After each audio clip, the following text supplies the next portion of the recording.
Nous possédons à Vincennes différents documents, différentes archives sur la marine à voile, notamment des plans de bâtiments qui représentent en fait essentiellement des bâtiments à voile donc pour le XVIIe et le XVIIIe siècle, donc le plein essor de la marine à voile pour l'époque. Documents qui sont utiles pour les chercheurs et pour les passionnés de maquettistes par exemple. Nous disposons aussi après pour l'histoire de la marine à voile d'une sous-série qui s'appelle MV-BB4 sur les campagnes. Pour les arsenaux, nous disposons d'une sous-série qui s'appelle MV-DD2 Travaux maritimes, dans lesquels on peut trouver des plans, à peu près 3000 plans des arsenaux et des rades, des cales, etc. Et toute une série de correspondances qui renseignent sur les constructions qui ont pu avoir lieu dans ces villes portuaires.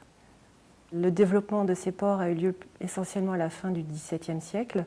Les trois essentiels sont Brest, Rochefort et Toulon. Ce sont essentiellement des ports militaires, bien qu'on puisse y trouver un peu de marine marchande comme à Rochefort. Ce qu'on doit y faire normalement dans un arsenal, c'est construire, armer et réparer. Et petit à petit, la réparation devient de plus en plus importante.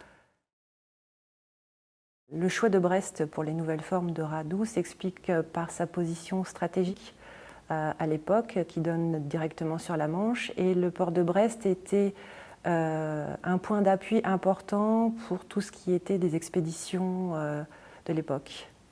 L'autre avantage est aussi sa profondeur qui permet aux grands bâtiments de pouvoir y entrer et sortir. En revanche, ces inconvénients, en fait, on a l'habitude de parler du port de Brest et de son goulet, ce qui fait qu'il est facile à bloquer du fait de sa petite largeur. C'est un port qui présente certains risques, mais il a aussi, en fait, ses avantages sont beaucoup plus importants que ses inconvénients. Le service historique de la défense au sein de la division marine nationale détient environ 3000 plans des ports de France et même d'outre-mer. Nous trouvons des plans de bâtiments ainsi que des plans des ports à Cherbourg, Brest, Lorient, Toulon, qui sont complémentaires de ceux dont nous disposons à Vincennes.